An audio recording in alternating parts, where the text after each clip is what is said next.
কেমন আছো আমার প্রিয় ছাত্রছাত্রীরা?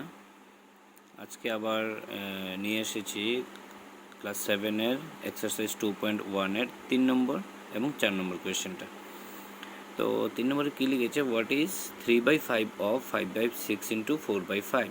তার মানে কী লিখেছে এখানে, এই 5/6 ইন্টু 4/5 এর কত অংশ হবে 3/5? তাহলে এটাকে আমরা কীভাবে দেখাবো? আমরা প্রথমে প্রশ্নটা আবার লিখে নেব এখানে, যেহেতু এটা হচ্ছে প্রশ্ন, তো আমাদের সমাধানটা শুরু করব যখন, তখন আবার লিখব এখানে 3/5 ইন্টু, এটা আগে লিখব আমরা 5/6 ইন্টু 4/5। ঠিক আছে, এটা সম্পূর্ণ কিন্তু আলাদা একটা, এটা ব্র্যাকেট দিলে হবে না দিলে হবে, আমি শুধু বোঝানোর জন্য বলছি, এটা সম্পূর্ণ আলাদা একটা, আর এটাকে আমরা আলাদা করে আবার ইন্টু দিয়ে দেখাবো 3/5। এখন আমরা কি করব, এটার সম্পূর্ণটা একসাথে আমরা বের করে নেব।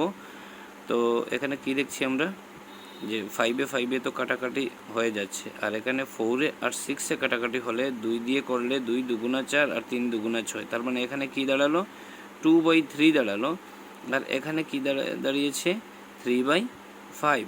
তাহলে এখানে আবার কিন্তু আমরা 3 কাটাকাটি যাচ্ছে, 1 হয়ে যাচ্ছে। তো আমরা কি লিখতে পারি, এটা আলটিমেটলি দাঁড়ালো 2/5। তো তার মানে এই অংশটা কি দাঁড়ালো 2/5, এখানেই শেষ হয়ে গেল এটা। ঠিক আছে, 4 নম্বর কোয়েশ্চেনটা কি লিখেছে, ইভালুয়েটিং 3/8 অফ 4/5, এবং আরেকটা দিয়েছে 3/10 of 5/9, determine which was A smaller.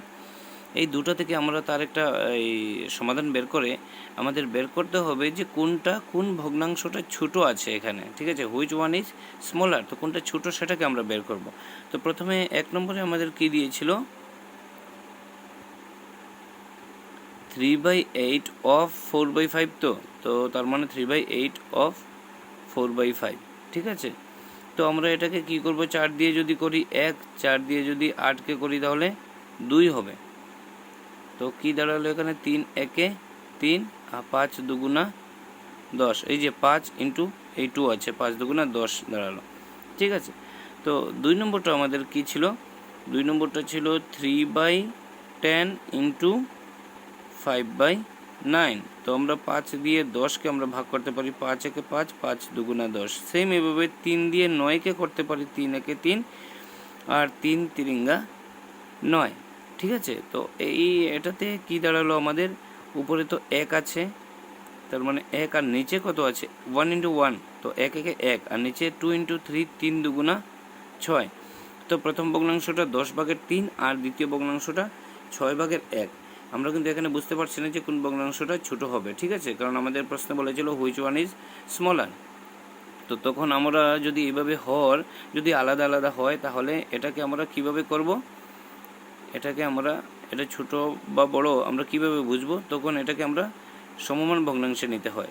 তো সমমান ভগ্নাংশের আমাদের একদম ইজি একটা মেথড আছে, এটা আমরা আগেও করেছি। আরও কিভাবে করেছি, এখানে যে ভগ্নাংশটা দেওয়া আছে সেটা লিখে নেব, ইন্টু দিয়ে দেব।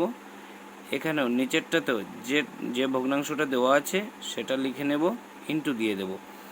আমাদের ফর্মুলায় ছিল প্রথম ভগ্নাংশকে দ্বিতীয় ভগ্নাংশের হর দিয়ে, তো দ্বিতীয় ভগ্নাংশের হর কত, এখানে 6 আছে, তো এখানে আমরা 6 লিখে নেব। আর দ্বিতীয় ভগ্নাংশকে প্রথম ভগ্নাংশের হর দিয়ে, প্রথম ভগ্নাংশের হর কত 10 আছে, তো এখানে আমরা 10 লিখে নেব। তো কি হবে এখন দেখো, একসাথে যাচ্ছি যাতে কোনো প্রবলেম না হয়, বুঝতে কোনো অসুবিধা না হয় যে উপরের লাইনটা কীভাবে হলো, নিচের লাইনটা কীভাবে হলো। তো 6 10 60 হয়ে গেছে, আর 3 6 18। ঠিক আছে, সেম দ্বিতীয় ভগ্নাংশটাও 6 10 60 হয়ে গেছে, আর 10 একে 10 হয়ে গেছে। ঠিক আছে, এখন আমরা কি দেখছি, যে এখানে হরটা সমান হয়ে গেছে, প্রথম ভগ্নাংশের হর 60, দ্বিতীয় ভগ্নাংশের হরও 60। এটাকে লসাগু নিয়েও করা যায়, তাহলে আমরা এভাবে করে নিই, এভাবে করলে আমাদের কাছে ইজি লাগবে, লসাগু নিয়েও করা যায়। ঠিক আছে, যারা লসাগু নিয়ে করতে পারো তাহলে ঠিক আছে করো, অসুবিধা নেই, যে এভাবেই করতে হবে এমন কোনো কথা নেই। তো এটা একটা ইজি মেথড বা প্রসেস ছিল, সেজন্য আমি এটাকে এভাবে দেখিয়েছি। তো এটা কি হয়েছে, আমাদের যেহেতু আমাদের এখানে বড় ছোটো প্রশ্নতে ছোটো বলেছিল কোনটা ছোটো, তাহলে এই দুই ভগ্নাংশের মধ্যে ছোটো কোনটা? নিশ্চয়ই হর যখন সমান হয়ে গেছে তাহলে লব, যে ভগ্নাংশের লব ছোটো হবে সেটাই ছোটো হয়ে যাবে। তো এখানে 60 ভাগের 10টা ছোটো, তো 60 ভাগের 10 ইজ স্মলার দেন কত হবে? 60 ভাগের 18। মানে এই চিহ্ন দিয়ে আমরা কী বোঝাচ্ছি? 60 ভাগের 10 ভগ্নাংশটা ছোটো, 60 ভাগের 18 ভগ্নাংশটা বড়। অর্থাৎ দেয়ারফোর, আমরা দেয়ারফোর দিয়ে আনসারটা করে নিতে পারি। দেয়ারফোর এখানে কি হয়েছে, যেহেতু এই ভগ্নাংশটা ছোটো হয়েছে, তো এই ভগ্নাংশ আমাদের এই ভগ্নাংশের আমাদের প্রশ্নটা কী ছিল? 10/3। আর এই 10/3টা কোথা থেকে এসেছে? এই যে এই প্রথম ভগ্নাংশটার থেকে 10/3 এসেছে।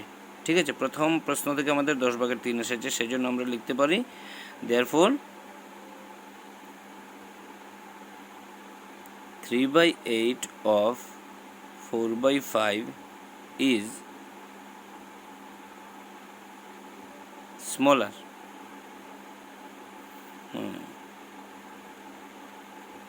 ঠিক আছে, তো স্মলার দেন এই 3/10 of 5/9। ঠিক আছে, এভাবে আমরা লিখতে পারি। এটা তো না লিখলেও হবে, কারণ এখানে শুধু বলেছিল যে হুইচ ওয়ার ইজ স্মলার, তো আমাদের ভগ্নাংশ তো প্রশ্নের মধ্যে তো আছেই, তার সেজন্য শুধু স্মলার যেটা ওইটা লিখে নিলাম। কেমন লাগলো জানাবে, আর কমেন্টও করবে যদি না বুঝো। আর যদি বলো যে আবার এই লসাগু দেখিয়ে করব, তাহলেও বলবে, সব নিয়মই করে দিতে পারবো। তো কেমন লাগলো জানাবে, আর যদি না বুঝো তাহলে কমেন্টের মাধ্যমে নিশ্চয়ই জানাবে। Thank you.